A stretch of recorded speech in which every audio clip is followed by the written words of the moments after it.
Hello everyone, welcome to UGT.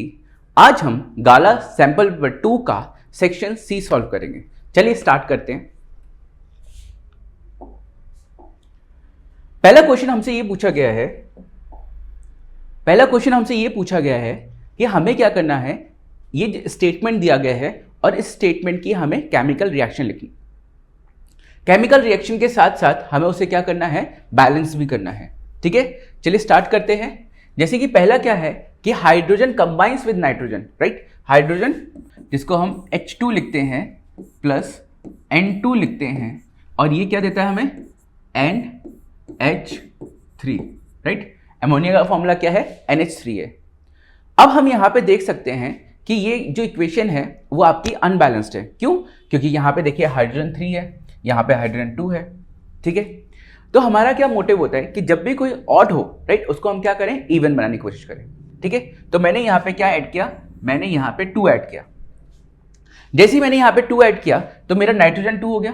ठीक है, तो मेरे को नाइट्रोजन 2 ही चाहिए था, तो ये नाइट्रोजन बैलेंस हो गया।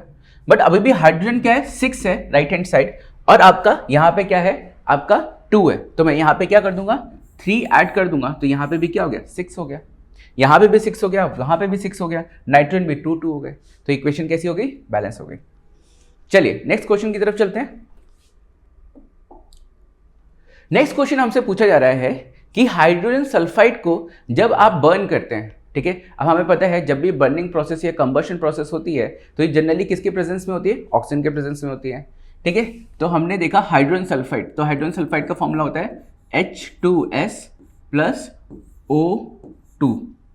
क्लियर, हाइड्रोजन सल्फाइड का फॉर्मूला होता है H2S प्लस O2, राइट। तो ये हमें क्या दे रहा है, ये हमें दे रहा है सल्फर डाइऑक्साइड। तो सल्फर डाइऑक्साइड क्या होता है, SO2 प्लस वाटर।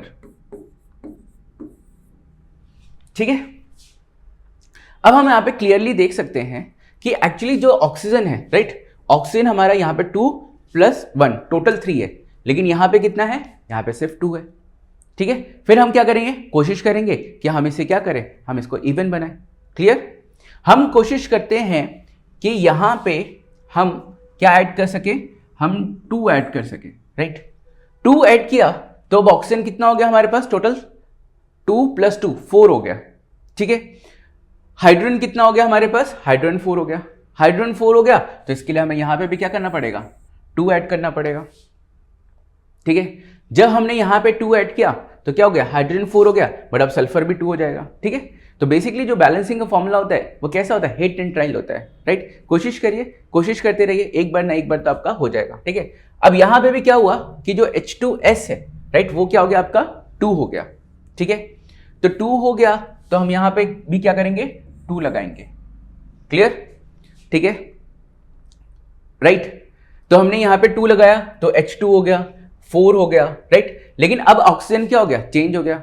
ऑक्सीजन कितना हो गया, टोटल 6 हो गए, क्योंकि 2 2 4 और प्लस ये 2। ठीक है, तो टोटल 6 हो गए, पर LHS में तो इतना है नहीं, तो हम क्या करेंगे, इसको यहाँ पे 3 ऐड कर देंगे। जब हमने 3 ऐड कर दिया तो ऑक्सीजन में 6 हो गया। ठीक है, हमारे पास हाइड्रोजन 4 हो गया, हाइड्रोजन 4 हो गया, सल्फर 2 हो गया, सल्फर 2 हो गया। क्लियर, चलिए नेक्स्ट क्वेश्चन की तरफ चलते हैं। ठीक है, अब पोटेशियम मेटल, तो पोटेशियम का फॉर्मूला क्या होता है, K। जब हमने K को रिएक्ट किया वाटर के साथ,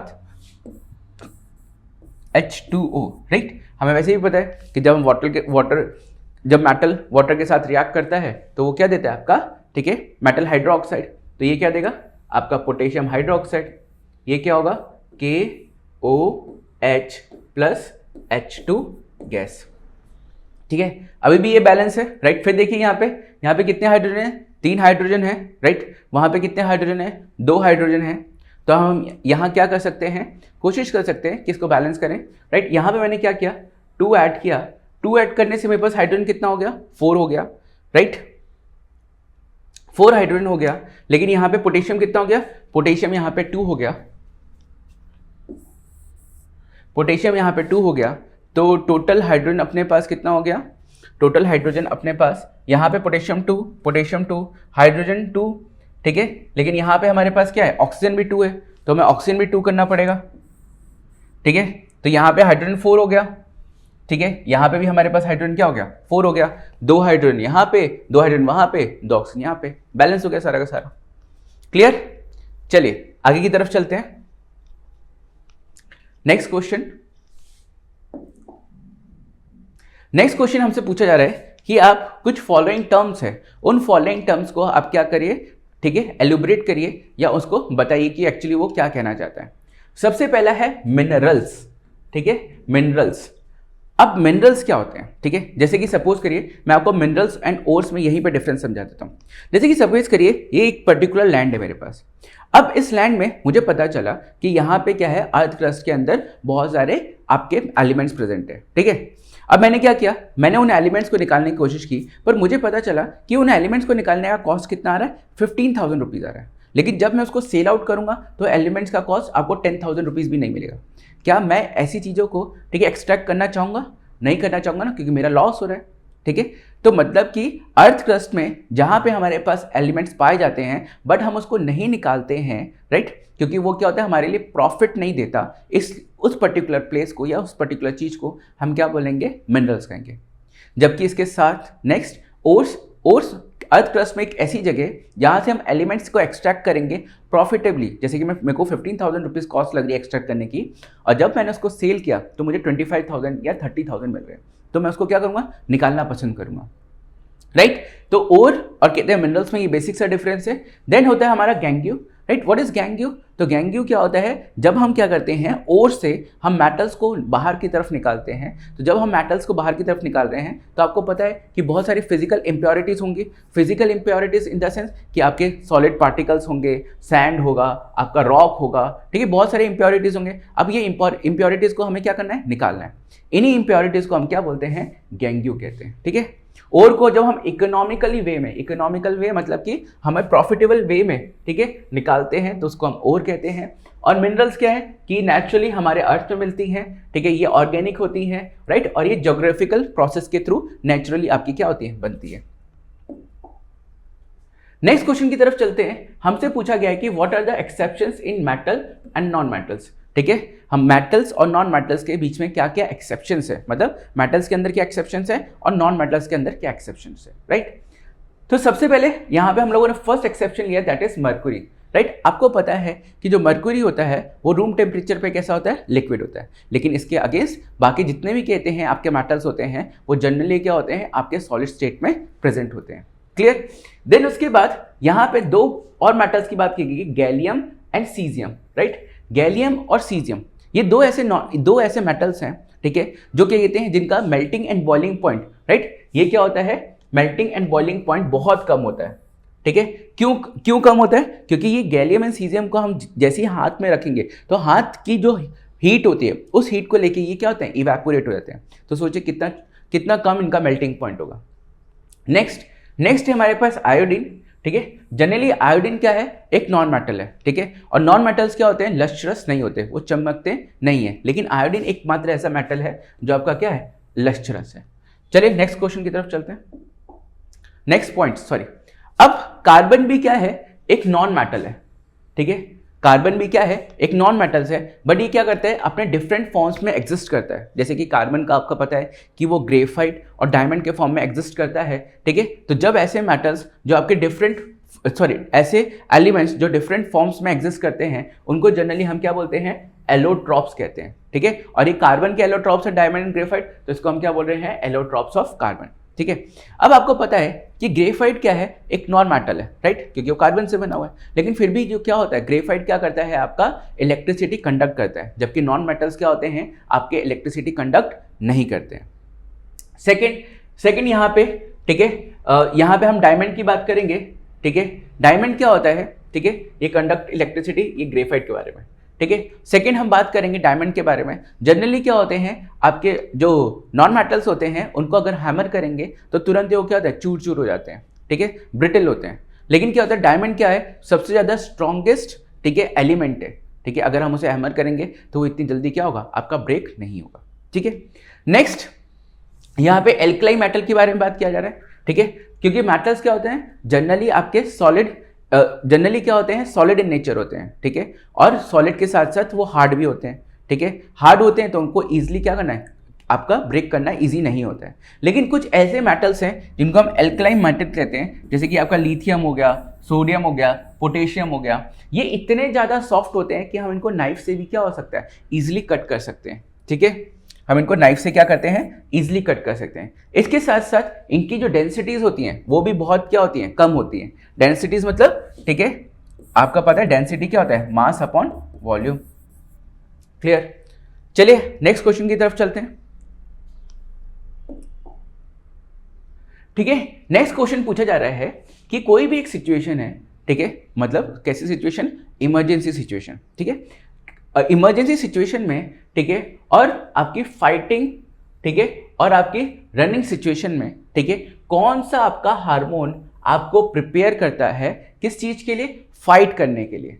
ठीक है, और उसके इफेक्ट्स भी बताने। ठीक है, तो हमें पता है कि जब भी फाइट और फ्लाइट की सिचुएशन होती है, फाइट और फ्लाइट की सिचुएशन मतलब कि या हमें लड़ना है या हमें भागना है, तो ऐसी सिचुएशन में हमें क्या होता है कि हमारे पास एक हार्मोन रिलीज होता है जिसको हम क्या बोलते हैं, एड्रेनलिन हार्मोन। जो कौन रिलीज करता है, हमारा एड्रेनल ग्लैंड रिलीज करता है। ठीक है, ये क्या करता है, ये हमारी बॉडी को प्रिपेयर करता है ताकि हम क्या कर सके, या तो फाइट कर सके या हम फ्लाइट मतलब भाग सके। क्लियर?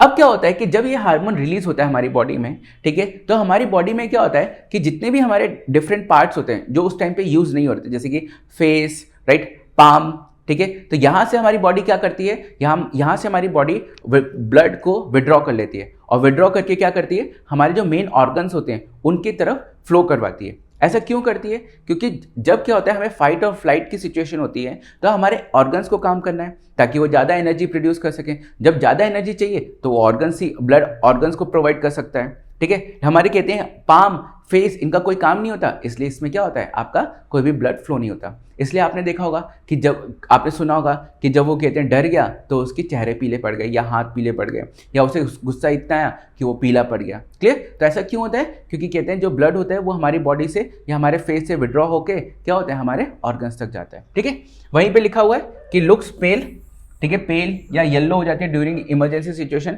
तो क्या होता है कि जो हमारा ब्लड विड्रॉ होता है स्किन से और sended to the organs for the better functions, better functions के लिए ये आपका जाता है। ठीक है, चलिए नेक्स्ट क्वेश्चन की तरफ चलते हैं।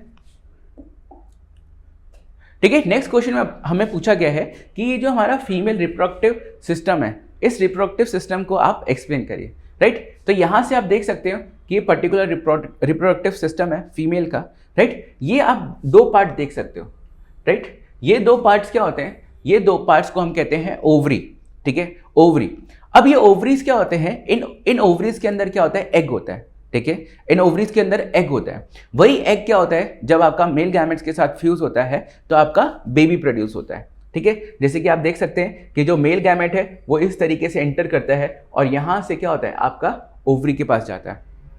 फीमेल के अंदर दो ओवरीज होती हैं, एक ओवरी ये है, एक ओवरी ये है। राइट, अब ये क्या होता है, जैसे कि एक मंथ में ये वाली ओवरी मैच्योर हुई तो अगले मंथ में ये वाली ओवरी मैच्योर होगी। हमेशा क्या होता है कि जो ओवरीज होती हैं, जो एग्स होते हैं, वो क्या होते हैं, अल्टरनेट मंथ्स में क्या होते हैं आपके, ठीक है, आपके मैच्योर होते रहते हैं। ठीक है, एक मंथ में ये हुआ तो दूसरे मंथ में ये हुआ।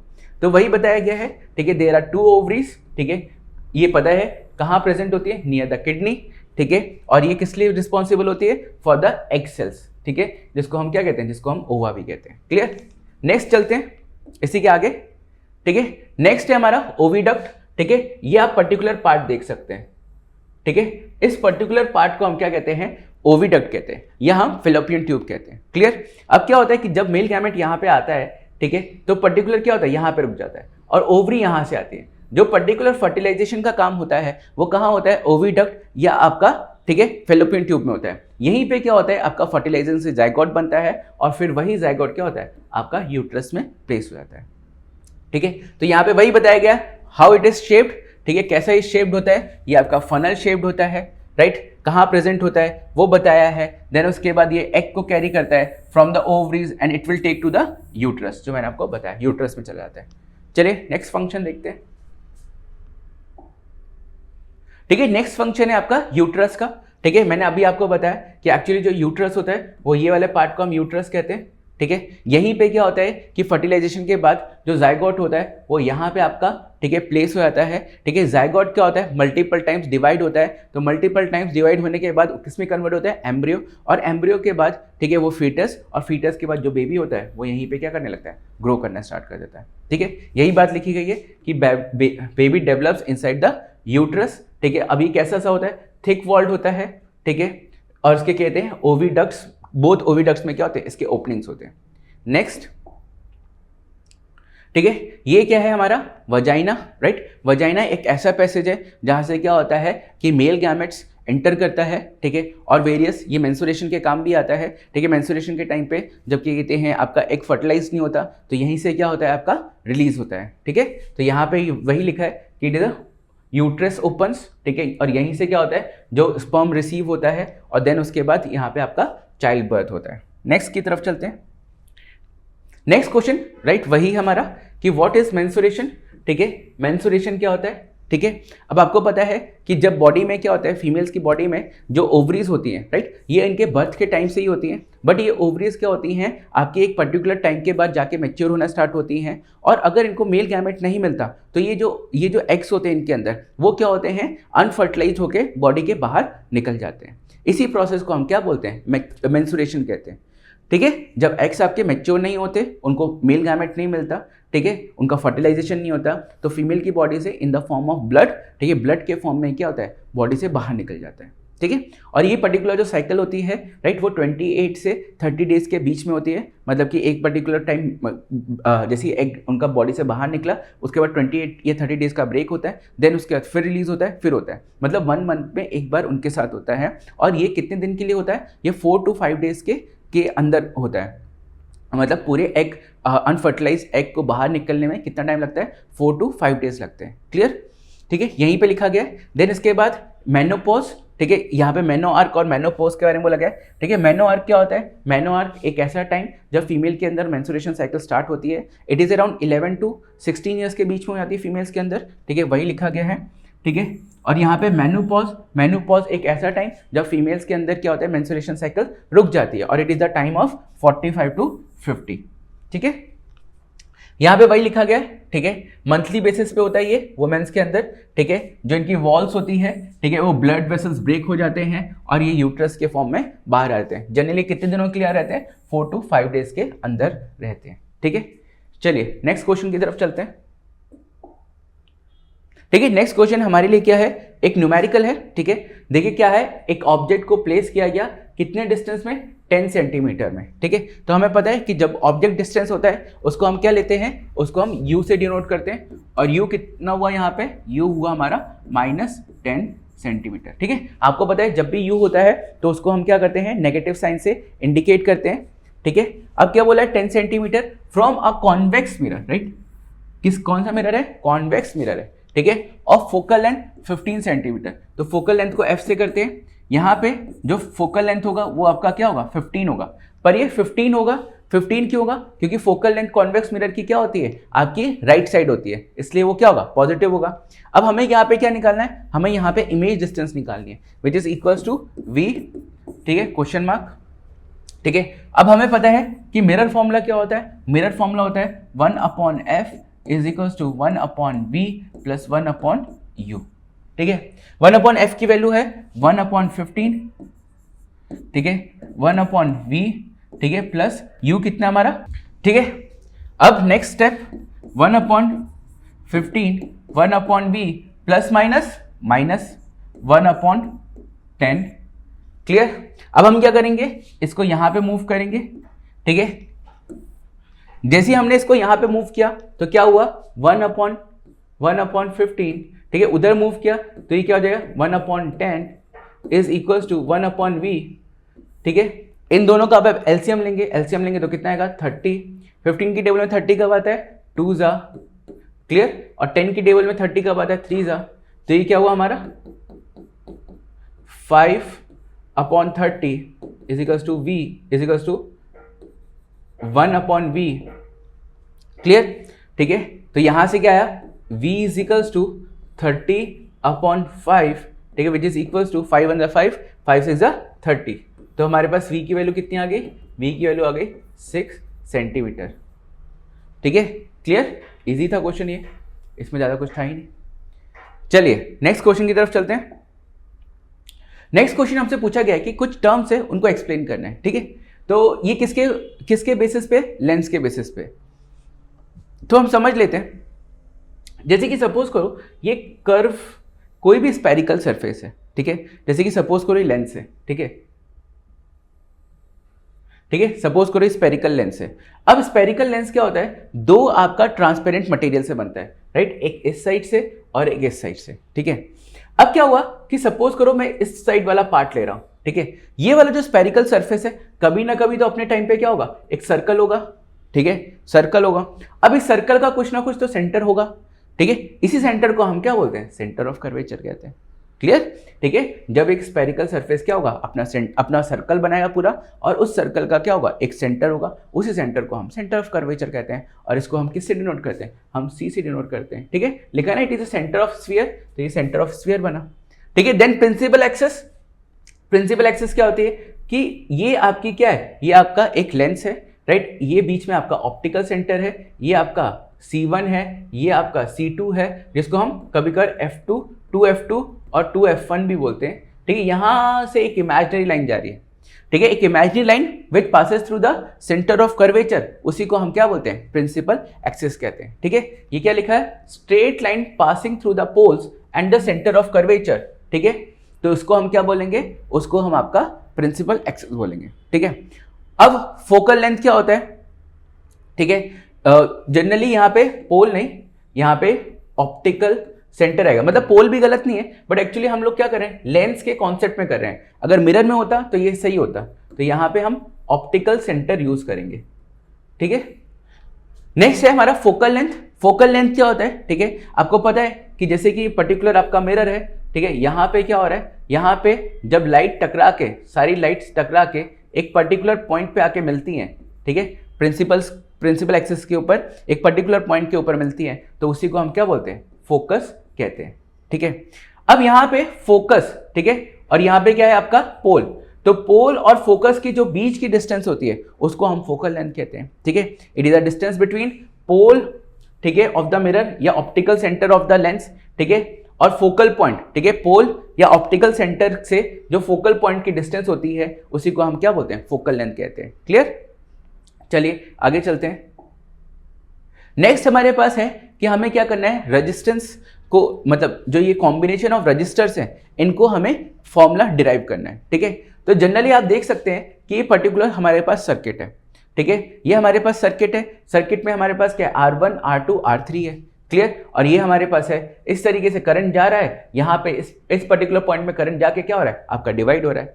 ठीक है, तो हमें पता है कि जब हमारे पास पैरेलल कॉम्बिनेशन होता है, जब पैरेलल कॉम्बिनेशन होता है तो उस टाइम पे क्या होता है कि जो हमारे पास वोल्टेज होता है, वोल्टेज हमारे पास सेम होता है। ठीक है, लेकिन जो करंट होता है, जो करंट होता है वो क्या होता है आपका, डिफरेंट होता है। ठीक है, हमारा वोल्टेज सेम रहता है लेकिन जो करंट होता है वो क्या होता है, हमारा डिफरेंट होता है। ठीक है, अब हमें इस पर्टिकुलर सर्किट में क्या निकालना है, टोटल करंट निकालना है। टोटल